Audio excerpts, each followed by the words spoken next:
Most welcome dear students, मैं संतोष सिंह आप सभी लोगों का स्वागत करता हूं आपके अपने यूट्यूब चैनल डीजे सर पे।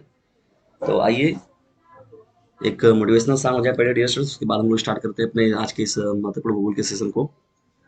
पढ़ाऊंगा मैं, पढ़ोगे तुम, ये बच्चों जिंदगी, मांगू रब से अच्छा परसेंट, ये बच्चों बंदगी, जुनून मेरा तुम्हें पढ़ाना, टॉप कराना, रैंक बनाना, यही है जिंदगी। ओ मेरे बच्चों, प्यारे बच्चों, करते रहो इसे शेयर। ओ मेरे बच्चों, प्यारे बच्चों, करते रहो इसे शेयर। तो most welcome dear students, DJ sir channel का जो एक परिवार वो ब्रांड लेवल पहुंचे, इसके लिए आप लोग को कुछ नहीं करना है, ओनली शेयर वीडियोस। तो बस कुछ नहीं करना है, डीजे सर चैनल के महत्वपूर्ण जो वीडियोस आपको पसंद आते हैं उसके लिंक को दूसरे बच्चों को भी शेयर कर दीजिए। डियर स्टूडेंट्स, 28 तारीख को जान रहे हैं कि आप सभी लोगों का भूगोल का पेपर है, तो आप भूगोल के इसलिए देखिए महत्वपूर्ण सेशन जो है आप लोग के लिए चल रहा है। ये अति लघु उत्तरीय प्रश्नों की सीरीज है और इसको आप लोग डियर स्टूडेंट्स बहुविकल्पी समझ कर ही पढ़िएगा, ठीक है। और बहुत ही इंपॉर्टेंट प्रश्न है। देखिए प्रश्न क्या है आपका, पहला है देखिए अति लघु उत्तरीय प्रश्नों की देखिए सीरीज मैंने पहले ही बताया कि आप लोग को मैं उपलब्ध करा रहा हूँ। तो यहाँ पर जो पहला आपका प्रश्न है डियर स्टूडेंट्स, मुंबई हाई किस राज्य में स्थित है? तेल सोधा कारखाना के रूप में देखिए मुंबई हाई को प्रयोग किया जाता है, तो ये महाराष्ट्र राज्य में, कहाँ पर है? महाराष्ट्र राज्य में, ठीक है डियर स्टूडेंट्स। बहुत ही इंपॉर्टेंट प्रश्न है और इस प्रश्न के पूछे जाने की संभावना बनी हुई है। आइए अब हम लोग इंपॉर्टेंट प्रश्नों की सीरीज में बढ़ते हैं दूसरे प्रश्न की ओर। देखिए दूसरा आपका प्रश्न कैसे पूछ सकता है।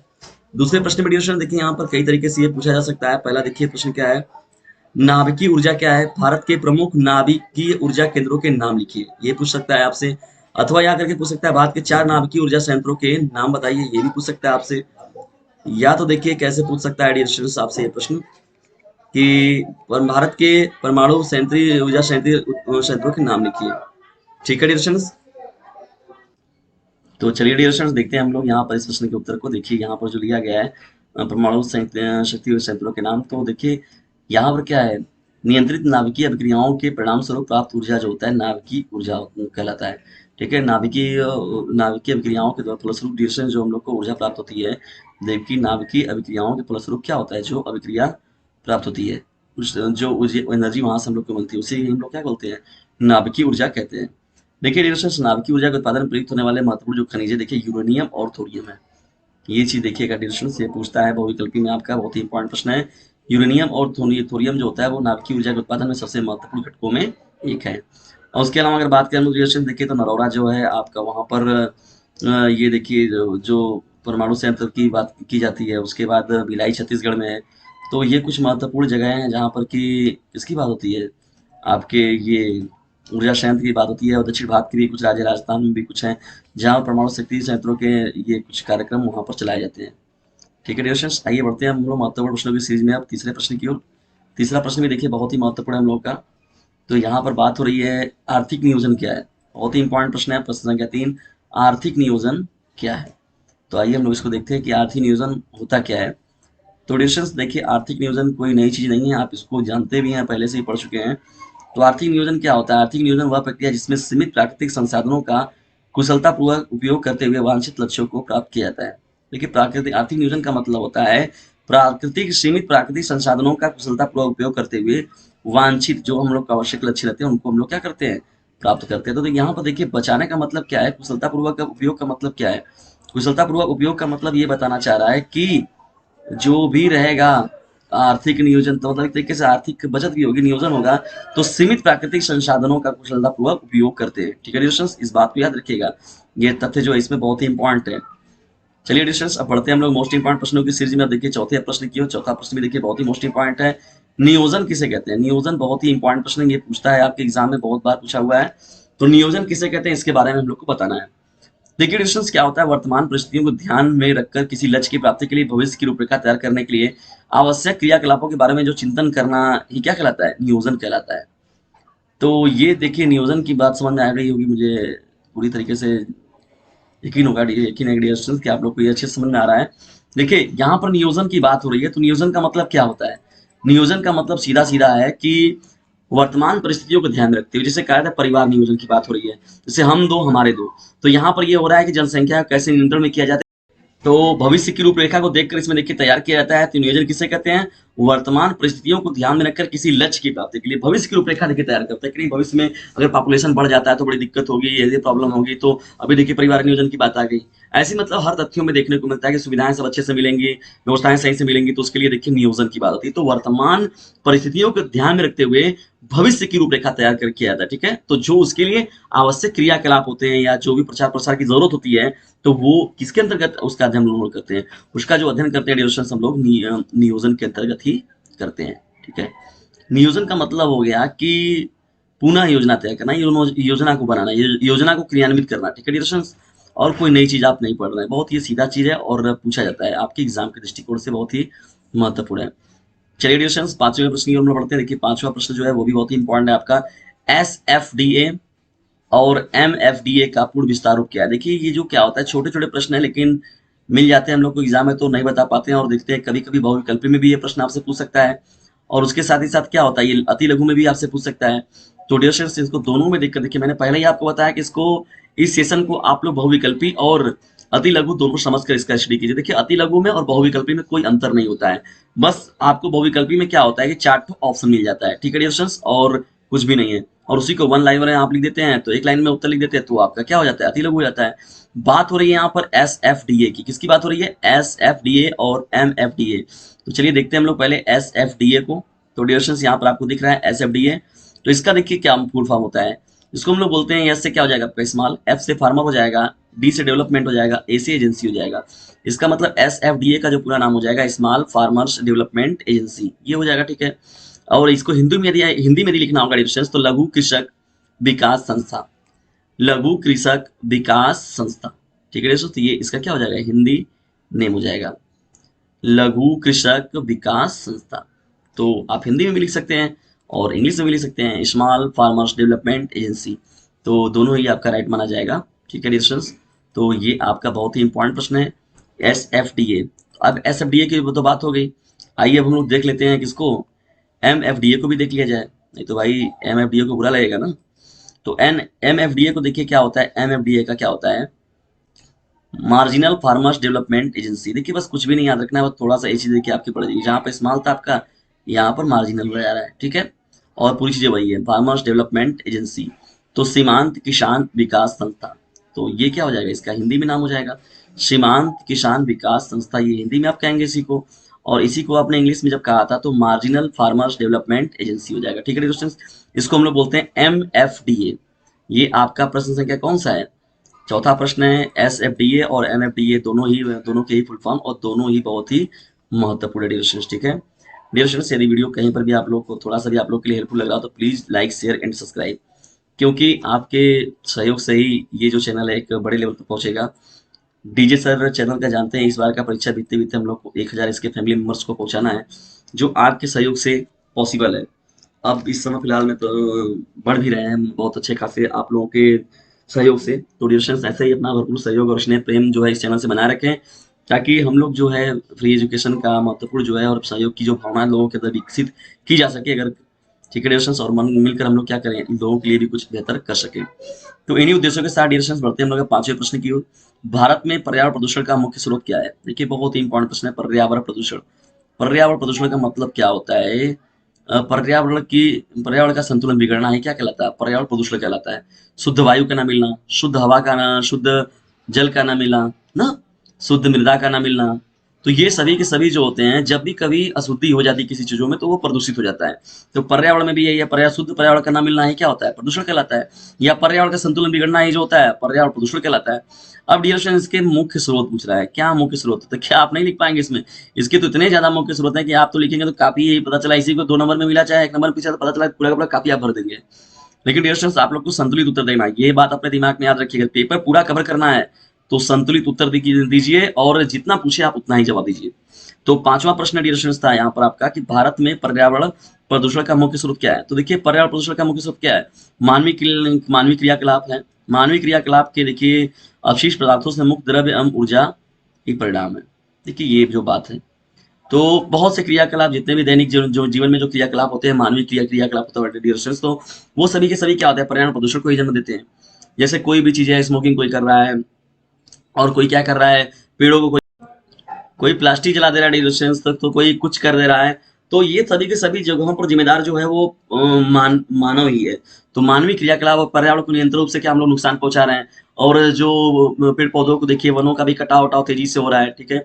और मोटर वाहने, साइकिलें, गाड़ियां जितने भी आप चला, साइकिल तो मान लीजिए, छोड़ दीजिए उसको, जितने भी अन्य प्रकार के आपके जो हैं जिसमें कि धुआं निकलता है, वो भी देखिए कितने ज्यादा नुकसान है। तो और जनसंख्या वृद्धि देखिए कितना जिम्मेदार है। तो पर्यावरण प्रदूषण के मुख्य स्रोत बहुत से हैं, ठीक है डियर फ्रेंड्स। तो यहाँ मानवीय क्रियाकलापों के अवशिष्ट उत्पादों से मुक्त द्रव्य एवं ऊर्जा का परिणाम ही क्या होता है, पर्यावरण प्रदूषण होता है, ठीक है डियर फ्रेंड्स। इसके लिए बहुत से जिम्मेदार है और मानव ही सबसे बड़ा जिम्मेदार है। और मानव ही इसको सही भी कर सकता है डियर फ्रेंड्स। हम और आप मिलकर इसको सही कर सकते हैं, इसके लिए हम ही और आप जिम्मेदार हैं, ठीक है। यदि मिलकर हम लोग सभी लोग अगर इसके लिए कार्य करें तो हम लोग पर्यावरण को अपने शुद्ध रख सकते हैं, ठीक है। आइए डियर स्टूडेंट्स, हम लोग आगे बढ़ते हैं और देखते हैं इंपॉर्टेंट प्रश्नों की सीरीज में हम लोग छठवें प्रश्न की ओर। लेकिन डियर स्टूडेंट्स, इसे लाइक और शेयर जरूर करते चलें, और चैनल पर नए हैं तो चैनल को सब्सक्राइब करके रख लीजिए, क्योंकि यह आपको जो चैनल है वो सदैव आपको लाभ पहुंचाएगा।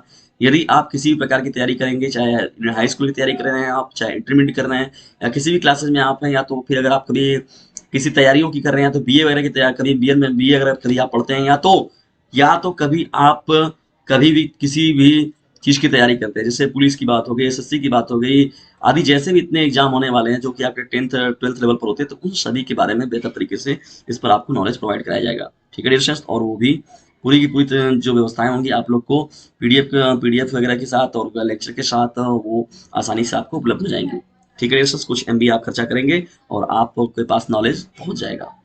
तो डियर स्टूडेंट्स, बढ़ते हैं हम लोग अब। और सर एक काम और भी करिए कि सभी बच्चों से बता दीजिए कि यदि ज्यादा नंबर पाने की है इच्छा, तो डीजे सर चैनल से ही लेना शिक्षा, ठीक है डियर स्टूडेंट्स। तो इसी उद्देश्य को ध्यान में रखते हुए इस चैनल का प्रचार प्रसार भी थोड़ा करते रहिए आप लोग। बढ़ते हैं हम लोग छठवें प्रश्न की ओर। आंकड़ा और सूचना के बीच अंतर बताइए। आंकड़ा और सूचना के बीच में क्या अंतर होता है। देखिए, किसी लक्षण के संबंध में अगर प्राप्त किया, संख्यात्मक सूचना जो होती है, संख्यात्मक सूचना, तो संख्यात्मक सूचना जो होती है एडिशन, देखिए उसी को हम लोग क्या बोलते हैं, आंकड़ा बोलते हैं। क्या बोलते हैं, आंकड़ा। जबकि सूचना को देखिए एक प्रश्न के अर्थपूर्ण उत्तर अथवा अर्थहीन उद्दीपक के रूप में परिभाषित किया जाता है। यार रूप ले लीजिए आप, ठीक है, रूप। तो रूप में परिभाषित किया जाता है जिससे अगले प्रश्नों में सोपानित किया जाता है। यहाँ पर मतलब क्या है, देखिए आंकड़ा का मतलब क्या होता है, किसी लक्षण के संबंध में प्राप्त संख्यात्मक सूचना। तो संख्यात्मक सूचना का मतलब क्या होता है, ये आंकड़ा होता है। जैसे हमने बताया कि 2011 की जनसंख्या के अनुसार ये क्या होता है कि हमारे देश की जनसंख्या इतनी है, तो वो एक आंकड़ा है और वो एक संख्यात्मक सूचना है कि हाँ इतनी करोड़ जनसंख्या है। हम लोग जितना भी बता दिए कि हाँ भैया 121 करोड़ है या 100 करोड़ है, जितने भी बता दिए, तो वहां पर क्या हो गया, हमारा वो संख्यात्मक सूचना हो गया, ठीक है डियर फ्रेंड्स। जबकि सूचना को एक प्रश्न के अर्थपूर्ण उत्तर अथवा अर्थपूर्ण उद्दीपक के रूप में परिभाषित किया जाना क्या कहलाता है, सूचना कहलाता है। तो सूचना के बारे में जैसे किसी प्रश्न किया कि भैया वहां पर क्या हुआ, यानी जो वहां पर जनसंख्या काउंटिंग हुई कि नहीं हुई, या वहां का ये काम हुआ कि नहीं हुआ, तो या वहां का ये काम हो गया, इसका ये रिपोर्ट है, इसकी यह सूचना है, मैंने इस फाइल को लिख दिया हुआ, इसका यह क्या है, पूरा रिकॉर्ड है, या इसकी यह पूरी सूचना है। तो डियर फ्रेंड्स, देखिए सूचना का मतलब क्या होता है, एक प्रश्न के अर्थपूर्ण उत्तर अथवा अर्थपूर्ण उद्दीपक के रूप में परिभाषित किया जाता है, ठीक है। ये पूरी तरीके से संतुष्ट करने का जो कार्य करता है, ये सूचना होती है कि हाँ यार काबल भैया वहां पर जो गैलला काबल उस कमवा के लिए आप गए थे, तो वो हुआ कि नहीं हुआ। तो लोग कहते हैं हाँ गए तो थे लेकिन वहां पर हो नहीं पाया, या गए थे तो वहां पर हो गया। तो अर्थपूर्ण उत्तर मिलता है आप लोग कि हाँ हो गया या तो नहीं हुआ। अर्थपूर्ण उद्दीपक के रूप में देखिए कार्य करता है, हाँ संतुष्ट करता है सामने वाले को कि उसका काम हुआ कि नहीं हुआ, ठीक है डिस्टेंस। तो उसको हम लोग क्या बोलते हैं, सूचना बोलते हैं। और ये इंपॉर्टेंट प्रश्न है और इसको देखकर आप लोग जाइएगा एग्जाम एडिशन। चलिए आइए बढ़ते हैं हम लोग अब प्राथमिक स्रोतों की ओर। देखिए सातवां हम लोग का प्रश्न है, प्राथमिक स्रोतों से आपका क्या तात्पर्य है। आंकड़ों के प्राथमिक स्रोतों से आपका क्या तात्पर्य है, ये हम लोग का प्रश्न संख्या कौन हो जाएगा, 7 हो जाएगा। और बहुत ही ज्यादा महत्वपूर्ण ये प्रश्न है डियर स्टूडेंट्स। देखिए, वे आंकड़े जिन्हें किसी अनुसंधानकर्ता या संस्था द्वारा पहली बार एकत्रित किया जाता है। देखिए ये बात याद रखिएगा कि इसको इकट्ठा करने का काम कौन करता है, अनुसंधान या तो संस्था कोई होती है, तो कोई ऑर्गेनाइजेशन बनाए जाते हैं। जैसे आंकड़ों का मतलब क्या हो, जैसे कहा जाए कि इन देश की पॉपुलेशन क्या है, या हैप्पीनेस इंडेक्स में ये देश कौन नंबर पर है, या ये बीमारी में कौन सा देश है, हैप्पीनेस में कौन है, स्वास्थ्य में कौन है, मेडिसिन में कौन है, या तो जितने भी प्रकार के निकाले विकास, मानव विकास सूचकांक में कौन है, तो जितने भी प्रकार के प्राप्त होते हैं आंकड़े, तो ये कोई ना कोई जानते हैं इसको, अनुसंधान करता कोई ना कोई देखिए होता है। जैसे भी होता है ना, संयुक्त राष्ट्र विकास परिषद की बात होती है, तो देखिए संस्था या संगठन कोई बनाया गया है, WHO वर्ल्ड हेल्थ ऑर्गेनाइजेशन। जैसे वर्ल्ड हेल्थ ऑर्गेनाइजेशन में पहले नंबर पर ये स्वास्थ्य के मामले में देश चल रहा है, दूसरे नंबर पर ये चल रहा है, तो संस्था या संगठन होते हैं। और पहली बार ये इन आंकड़ों को डियर स्टूडेंट देखिए इकट्ठा किया जाता है पहली बार, तो उन्हें आंकड़ों के प्राथमिक स्रोत कहा जाता है कि पहली बार ये आंकड़े जो है वो प्राप्त कहाँ हुए, किस स्रोत से ये प्राप्त हुए, तो उन्हीं स्रोतों को हम लोग क्या बोलते हैं, प्राथमिक, यानी आंकड़ों के प्राथमिक स्रोत कहलाते हैं कि ये जो किन किन आंकड़ों से, किन किन प्रारंभिक स्रोतों से ये चीजें हमें मिली हैं। चलिए डियर स्टूडेंट्स, अब बात हो रही है यहाँ पर देखिए सूचकांक की। सूचकांक क्या और सूचकांक से क्या तात्पर्य है, तो देखिए चर अथवा एक संख्या सांख्यिकीय माप है। ठीक है डियर स्टूडेंट्स, सांख्यिकीय माप का मतलब समझ रहे हैं आप। जैसे कहा जाता है कि मानव विकास सूचकांक में जो है भारत किस पायदान पर है, या हैप्पीनेस इंडेक्स में जो है भारत किस स्थान पर है, या विश्व में पहले नंबर पर कौन आया है। ठीक है ना, तो ये सभी सूचकांक जारी होते हैं और जानते हैं कि विश्व विकास परिषद जो होता है ये कार्य को करता है। तो ये चर अथवा एक सांख्यिकीय माप है बस, और इसके अलावा देखा जाए तो सूचकांक कोई विशेष चीज नहीं है। तो सूचकांक का मतलब क्या होता है, चर अथवा एक सांख्यिकीय माप को ही हम लोग सूचकांक कहते हैं। ठीक है, अति लघु में आप इतना लिख देते हैं तो पर्याप्त रहेगा। इसके अलावा यदि आप एग्जाम्पल में दिखा दीजिए कि जैसे कहा गया कि अभी हैप्पी इंडेक्स आ रहा है, या कोई भी इंडेक्स को एक आपको बता दीजिए कि हाँ ये जैसे कहा गया कि ये अगर इंडेक्स आ रहा है, ये सूचकांक आ रहा है, तो इसमें इस देश ने टॉप किया, या तो इस देश इस रैंक में, इस सूचकांक में भारत का ये रैंक है। तो एक संख्यात्मक अथवा चर जो माप मिलती है उसी को हम लोग क्या बोलते हैं, सूचकांक बोलते हैं। ये डियर स्टूडेंट्स हम लोग का 8वां प्रश्न है और बहुत ही महत्वपूर्ण है। और इन प्रश्नों को मैं पहले ही आपको बता रहा हूँ कि इसको आप क्या करिए, अति लघु के साथ ही साथ आप इन प्रश्नों को डियर स्टूडेंट्स बहुविकल्पी में भी समझिएगा। बहुविकल्पी में भी आपको आपसे इन प्रश्नों को पूछा जा सकता है। आइए अब हम लोग बढ़ते हैं मोस्ट इंपॉर्टेंट प्रश्नों की सीरीज में 9वें प्रश्न की ओर। माध्य को परिभाषित कीजिए। ठीक है डियर, देखिए यहाँ पर बहुत ही इंपॉर्टेंट डिफिनेशन है और बहुत ही सरल है। और जानते हैं केंद्रीय प्रवृत्ति की माप जो होती है उसको निकालने के लिए माध्य, माध्यिका और बहुलक आते हैं ना। माध्य, माध्यिका, बहुलक, जिसे हम लोग मीन, मीडियन, मोड कहते हैं। ठीक है डियर, बहुत ही इंपॉर्टेंट है। तीनों में से कोई ना कोई एक को आपके देखिए पेपर में देखने को जरूर मिलेगा जब आप पेपर देंगे। तो वहां पर देखिए पहले समझ लीजिए लोग क्या होता है। माध्य क्या होता है, वह मान है जो सभी मूल्यों की योग को कुल प्रेक्षणों की संख्या से विभाजित करने पर प्राप्त होता है। जैसे कहा गया 1 हो गया, ठीक है। अब यहाँ पर कहा गया कि 2 हो गया ना, फिर इसे कहा गया कि 3 है। तो अब यहाँ पर क्या जाए, इसका माध्य बताइए। तो इसका माध्य कैसे निकालेंगे आप, भाई जाहिर सी बात है कि 1 ले लिए, उसको जोड़ दिया आपने, किससे जोड़ दिया आपने उसको, तो उसको जोड़ दिया, उसको 2 को जोड़ा, फिर ठीक है, प्लस फिर आपने क्या किया 3 को जोड़ा, तो ये कुल पद हो गए बटे में पदों की संख्या हो गई। तो कुल पद कौन थे, 1 2 और 3 ही ना थे, और पदों की संख्या कितनी है, 1 2 3। तो 3 से इसको डिवाइड कर दीजिए डियर। अब जान रहे हैं कि यहाँ पर देखिए कितना मिला आपको, जब 8 करेंगे पूरा ऊपर तो आपका आएगा 6। ठीक है, और बटे में नीचे कितना हो जाएगा, नीचे पहले ही से आपका 3 लिखा हुआ है। अब यहाँ पर क्या करेंगे, इन दोनों को आप करेंगे कैंसिल आउट, कर दिया आपने, तो आपका क्या आया आंसर, आंसर आपका आ गया डिस्टेंस 2 आ गया। क्या आया, 2 आ गया। तो इसे ही हम लोग माध्यिका कहते हैं। ठीक है, तो यहाँ मैं डिफिनेशन को आप देख लीजिए। अब माध्य वह मान है जो सभी मूल्यों के योग को कुल प्रेक्षणों की संख्या से विभाजित करने पर प्राप्त होती है। देखिए सभी मूल्यों की योग को, तो देखिए सभी मूल्यों का योग किया गया और कुल प्रेक्षणों की संख्या, प्रेक्षण कितने थे, 1 2 3 थे, तो उन्हीं संख्याओं को जोड़कर बटे में पदों का योग बटे में पदों की संख्या, टोटल पदों को जोड़ देते हैं और पदों की संख्या को हम लोग ऐड कर देते हैं। तो बस तुरंत हमारा निकल के जो उत्तर आता है उसी को हम लोग कहते हैं माध्य। ठीक है डियर स्टूडेंट्स, बहुत ही सरल है, आसानी से आप इसको कर भी जाएंगे और ये इंपॉर्टेंट है। ठीक है डियर स्टूडेंट्स, इसको बिल्कुल भी हल्के मत लीजिएगा, बहुत ही महत्वपूर्ण ये सभी प्रश्नों के सेशन चल रहे हैं आप लोगों के लिए। आइए बढ़ते हैं हम लोग अब 10वें प्रश्न की ओर। देखिए 10वां हम लोग का प्रश्न क्या है, माध्यिका से आप क्या समझते हैं, बहुत ही इंपॉर्टेंट ये प्रश्न देखिए रेडी है। माध्यिका क्या होती है ना, माध्यिका क्या होती है, तो माध्यिका को आइए समझते हैं हम लोग कि माध्यिका किसे कहते हैं हम लोग, या माध्यिका का फार्मूला भी है निकालने का जो है।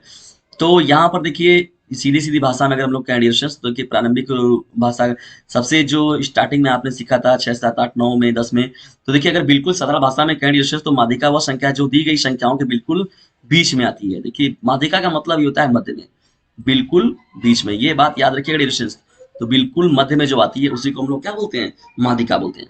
यह क्या होती है, ऐसी संख्या है जो इस समूह के बड़े भाग को समूह के छोटे भाग से अलग करती है। इसे दी गई जनसंख्या का माध्यम भाग कहा जा सकता है। ठीक है डियर स्टूडेंट्स, तो ये बात याद रखिएगा। और इसमें देखिए बीच, बिल्कुल बीच की संख्या को ये हम लोग माध्यिका के रूप में याद करते हैं। चलिए इसको भी हम लोग एग्जाम्पल के थ्रू समझते हैं। जैसे 1 ले लिया मैंने, 2 ले लिया, ठीक है ना, और यहाँ पर मैंने क्या ले लिया, 3 ले लिया। ठीक है डियर स्टूडेंट्स, तो ये जैसे हो गए।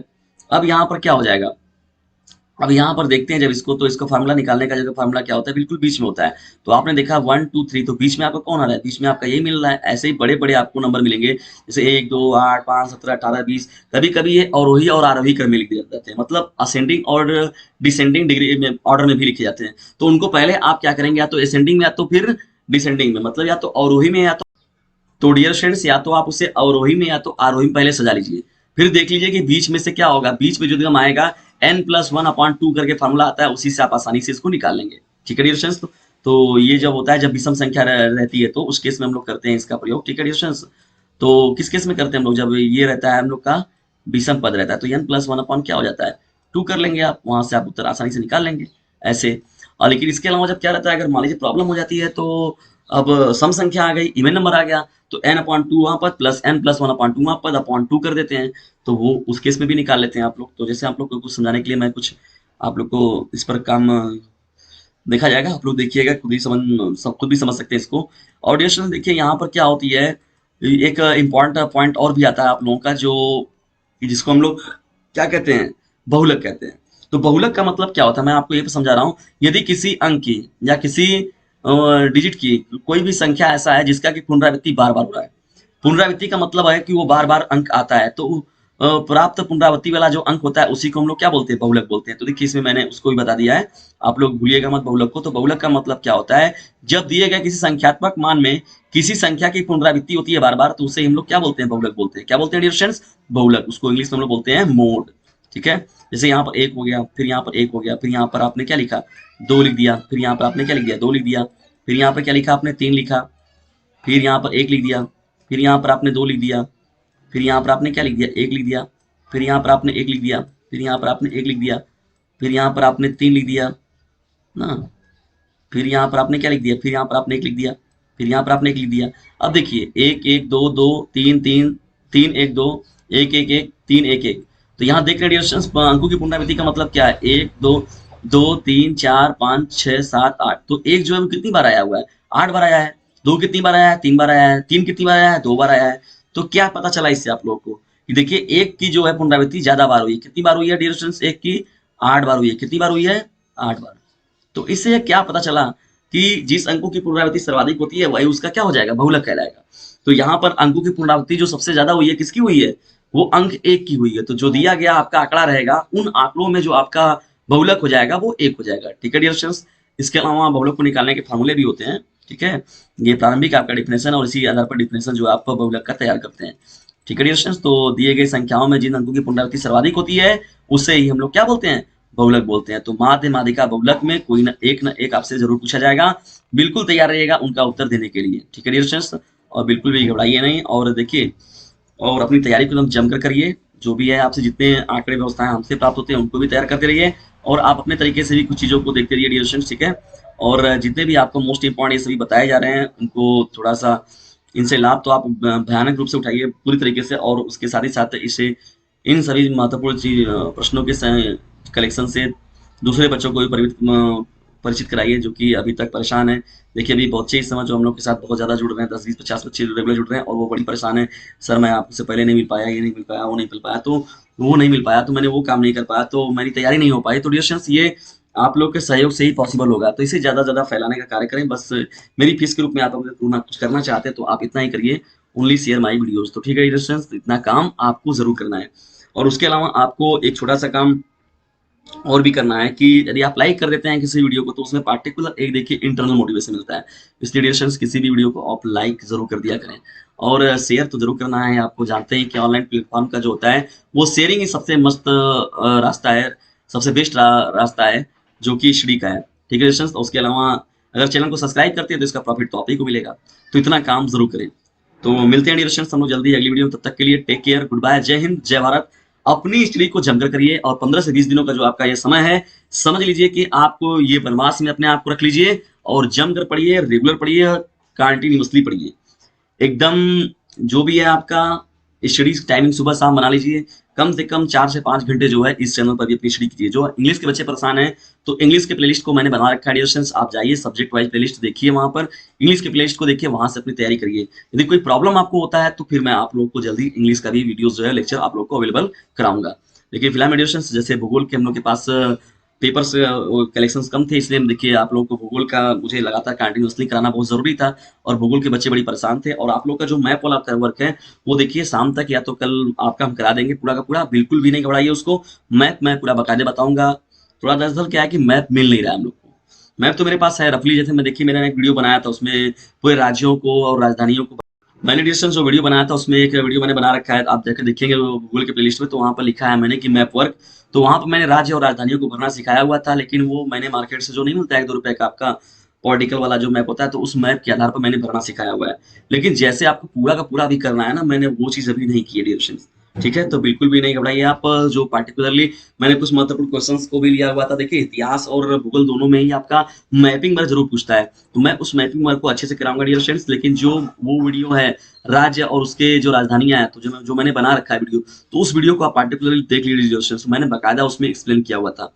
और अभी मैप हम लोग को मिल जाता है, तो या अगर मिल जाएगा तो फिर मैं लैपटॉप के थ्रू ही आप लोग को अच्छे से समझा दूंगा। अगर नहीं मिल पाता है तो फिर मैं आप लोगों को फिर जो पेन कापी के थ्रू माध्यम से ही, पेज के माध्यम से ही मैं आप लोग को पूरा बढ़िया से जो है वो मैप का जो काम है वो करा दूंगा। ठीक है डियर स्टूडेंट्स, बिल्कुल भी घबराइएगा नहीं आप उसके लिए। और शाम को आप सभी लोग रेडी, और शाम सुबह शाम जिस जिस समय आपको क्लास मिलता है उस समय आप उस क्लास का फायदा जरूर उठाइए, और खुद भी फायदा उठाइए और दूसरों को भी फायदा पहुंचाइए डियर स्टूडेंट्स। इतना काम जरूर करिए, क्योंकि देखिए हम लोग का जो भारतवर्ष है वो एक यहाँ पर सोच है पहले से ही कि सर्वे भवन्तु सुखिनः, सर्वे तन्तु निरामया, सर्वे भद्राणि पश्यन्तु मा कश्चित् दुर्भाग्यो भवेत्। तो डियर स्टूडेंट, सर्वे भवन्तु सुखिनः, सर्वे तन्तु निरामया, सर्वे भवन्तु सुखिनः। सभी लोगों को देखिए इंटरमीडिएट का जो ये बोर्ड एग्जामिनेशन का दबाव है, प्रेशर है, उससे सभी लोगों को सुख प्रदान कीजिए। तो इसके लिए डियर स्टूडेंट्स आप लोगों को भी अपना भरपूर सहयोग देना पड़ेगा, और बिना आप लोगों के सहयोग से ये पॉसिबल नहीं हो पाएगा। तो डियर स्टूडेंट्स इतना काम जरूर करें कि इसे please like share and subscribe करना बिल्कुल भी ना भूलें, क्योंकि बड़े संघर्ष के साथ आप लोग के लिए काम हो रहा है। लेकिन आप लोग भी यदि अपने तरफ से अपने भरपूर सहयोग देंगे तभी आनंद की अनुभूति होगी। और आपके साथ और आप लोगों के लिए और भी प्रेरणादायक, देखिए अभी कम्पिटिटिव एग्जामों का आप तैयारी करेंगे, तो वहां पर भी मैं आप लोगों को बहुत एक से एक पूरी चीजें आप लोग को उपलब्ध कराऊंगा, ऑब्जेक्टिव टाइप में या तो जो भी टाइप में, जो कि आपके वहां से प्रश्न जरूर देखिएगा आपके एग्जामिनेशन में मिलेंगे।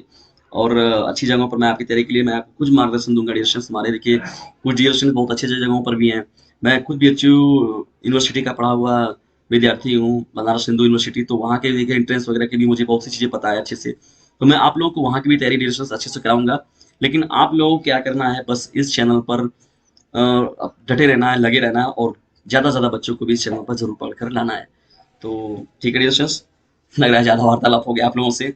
आप लोगों का समय उस वैसे ही बहुत ही समय कीमती है। तो ठीक है डियर, तो आप लोग बढ़ते हैं, और आपके देखिए नेक्स्ट जो आपका है इंग्लिश वगैरह, जो इतिहास वगैरह, सभी देखिए सभी सब्जेक्टों के प्लेलिस्ट बने हैं। आप डियर स्टूडेंट्स उसको जरूर खोला करिए, जाके देखिए वहां से प्लेलिस्ट में। वहां से मोस्ट इंपॉर्टेंट आपको नोटिफिकेशन मिलेंगे। सुबह कम से कम 3 घंटे, शाम को 3 घंटे जरूर स्टडी कीजिए इस चैनल से। तब आपको इस चैनल से बहुत ही प्रॉफिट मिलेगा। जब टाइम मिले तब इस चैनल से पढ़िए। अब तो मैं ये कह दूंगा कम से कम 24 घंटे में कम से कम 10 से 12 घंटे अब आपको इस चैनल से ही पढ़ना है।